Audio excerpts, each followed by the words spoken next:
Greetings, ladies and gentlemen, and welcome back to another episode of me screaming into the void of the internet. Change the intro up a little bit. Sorry. But I have something that I wanted to share.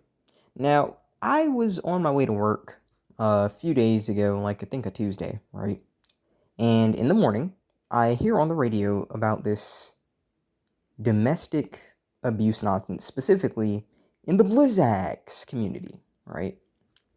And in typical fashion, it was told from the female perspective, and she was whining about how, it's so hard to be in that situation because, you're just trying to give the kids a dad. And I just knew that I wanted to talk about this for a minute. Now, I find it very interesting that out of all the people to say this, it's, a sister, the Blizzax, right? Because if you know anything about this community, dads are basically non-freaking existent. Now, biologically speaking, the kids are here, so they do exist, but in the realm of actually being in the kid's life, yeah, that's not pretty freaking common in this community. Not at all, right? Every time you turn around, some gangster got a gal pregnant, he buggers off, or he just doesn't stick around to begin with, and she keeps the kid if she doesn't freaking, take him to where. And then she starts whining if the guy does stick around because the person who got her pregnant was a gangbanger. And I just want to talk about this for a minute, okay? I get real sick of hearing this whole domestic abuse. Oh, we're in toxic relationships. Men ain't nothing because blah, blah, blah. I'm like, hold up now, hold up. If you are consistently, because let's just be honest here, the people who have more power, you know, when it comes down to who they can get with, more often than not are going to be the gals. Unless you are an exceptionally wealthy guy, the pickings that you get to choose from are a lot slimmer. Gals, they can get whoever because at the end of the day, guys usually don't have principles when it comes down to like what they stick their dick in. They will stick their dicks in tree trunks, they will stick their dicks in beehives. I'm not going to say certain words because this platform is AIDS, because apparently I guess every single person on this platform who listens to this message, if I'm speaking about XY chromosomes, I can say whatever. If I speak about XX chromosomes, then I'm only supposed to refer to them as, the most gorgeous thing to ever crawl out of the ocean, right? So, yeah, I'm going to be very careful with how I say this. My point is this. Regardless of the fact that this guy has the ability to, like, choose whatever, he will literally still choose to bang beehives and tree trunks, if you catch my drift, right? So, they get it in their heads that, the only thing that they should touch, are the best guys possible. Problem is, the best guys possible, in their minds, is not always what you think. Because think about it in this instance, right? In this community, hygrostophilia, which is the attraction to criminals, right? That crap's at an all-time high. It's higher than any other group of people. Now, hygrostophilia is common amongst all of the gals for some reason, but in this community, it is just on a whole nother level. The moment that they hear that you're a gangbanger or a drug dealer and you say that, hey, listen, if you screw with me, you gonna get your life taken from you, apparently that makes them, as what is the ocean? The moment you say that, hey, you got a decent life and you got stability, they're as dry as the Sahara. But here's my problem. You have the right to choose that. If you're some dumb arse XX chromosome and you actually think it's good to be with a gangbanger, and nobody can tell you. Well, I mean, they can tell you, but they can't force you to like leave them. But my thing is this: why should anyone be helping you? I get so sick of seeing these freaking commercials talking about, oh, I'm in a abusive relationship. I'm like, hold up now. Here's the thing: if somebody reveals that they are an abuser to you the first time and you stay, you're no longer a victim. If they abuse you the first time, okay, you're a victim, right? If you remain around them, you're an accomplice. You see, here's my problem. If I went next to somebody, right, and they were a friendly person, and then they robbed me, okay? They robbed me. And then I go right back to them, and I get robbed again. Who would look at me and say, hey, listen, I know you got robbed the first time, and that sucked. But why did you go around? Why did you go back to them, huh? Why? They're gonna look at me and go, something's not right with him. Because yes, this guy is a piece of crap and he showed his true colors, so why would I, who is now aware of the true colors, go back to him?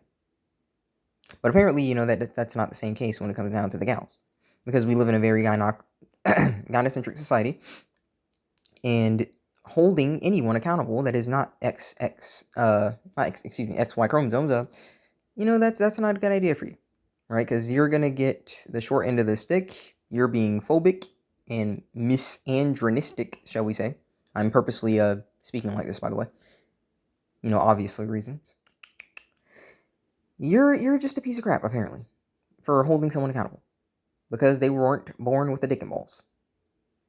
But when you get held accountable, air quotes, because listen, they will hold you accountable even if you were doing something like logically, right?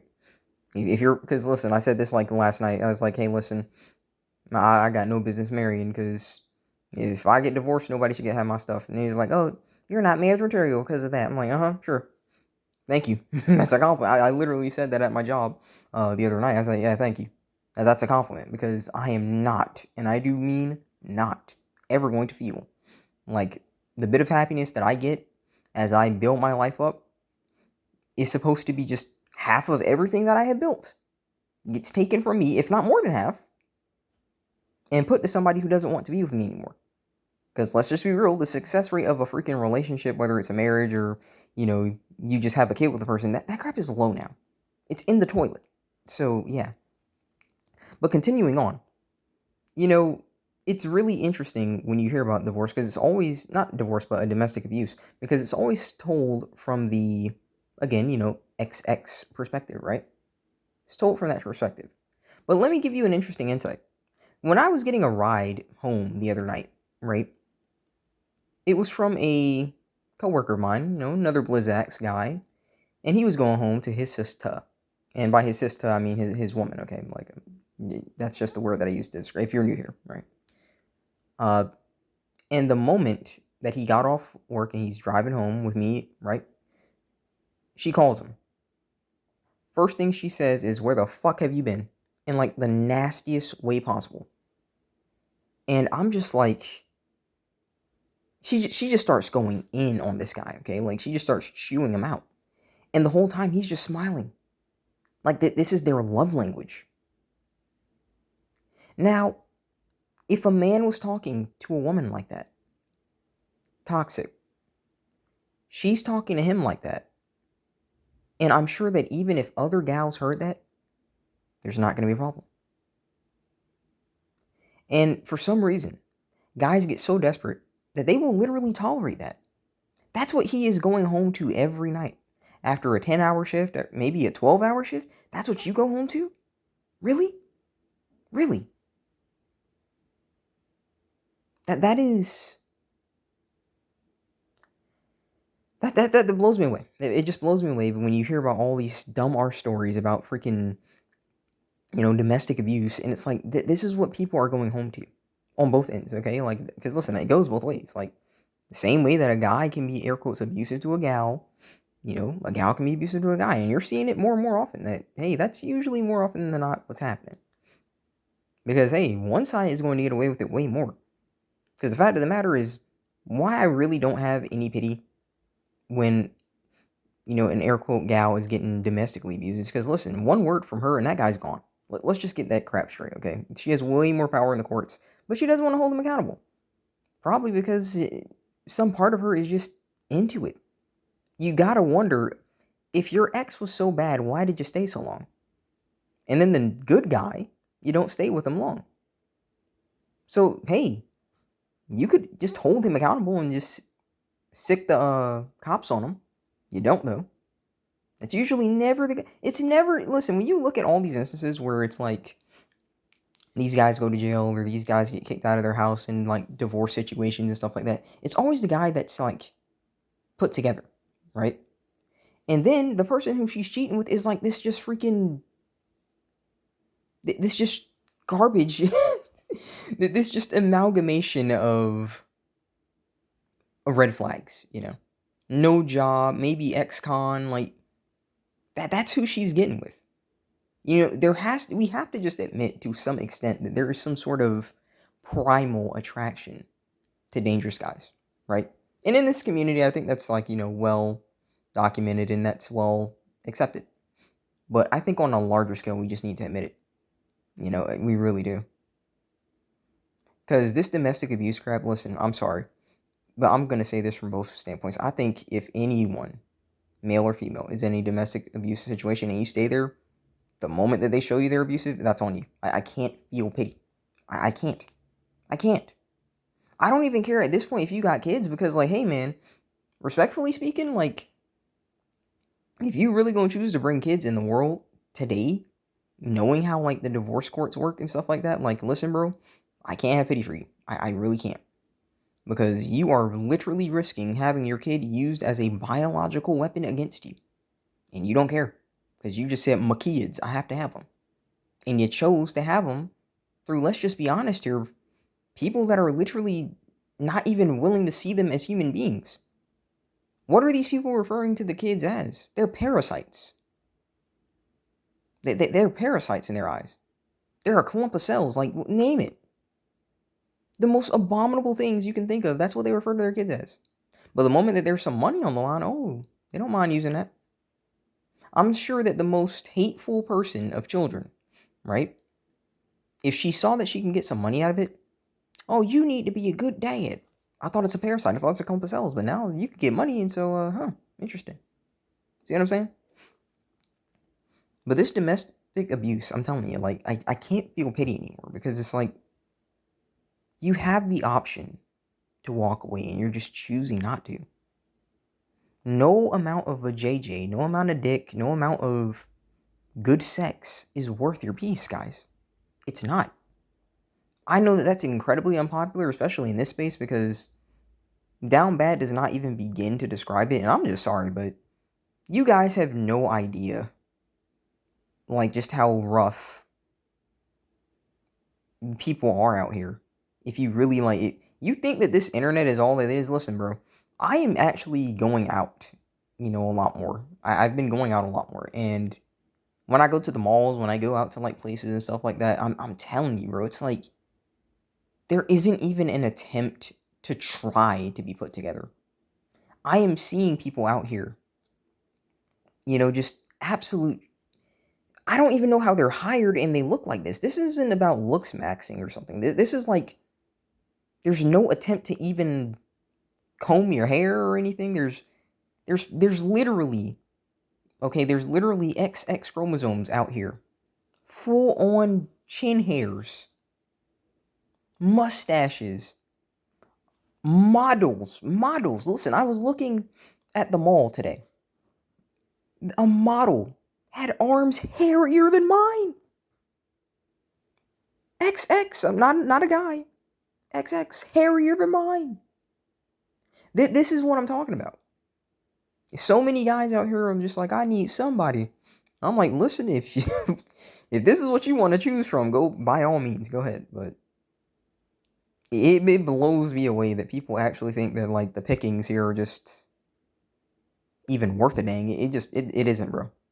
But before I get too sidetracked, I kind of just want to focus on domestic abuse. Listen, if anyone's in that situation, I think that if you know someone in that situation, just let them know, hey, listen, why are you still here? You have to just look at it from a logical perspective. Why stay? What's appealing? Listen, this is the day and age of the internet. I hate to break it to you, but it's like instant gratification is right around the corner. There is somebody out here, as disgusting as they are, okay? Because, like, you just heard what I said. As disgusting as they may be, there is likely someone who is willing to give you a chance. That is not that person. And you are still choosing to stay. This isn't about if somebody was, again, a good person and you're just like, F them. This is about if someone is objectively treating you terribly and you're staying there. You have to choose what you want with your life. This is something that I say all the time here. So whenever I'm hearing about these stories about someone saying, oh, I'm in a domestic abuse situation, I can't look at it with a straight face. I can't. I can't look at you as a victim if, again, you've been with them for years on end. It's one thing if they show who they are for the first time. Maybe then you're a victim.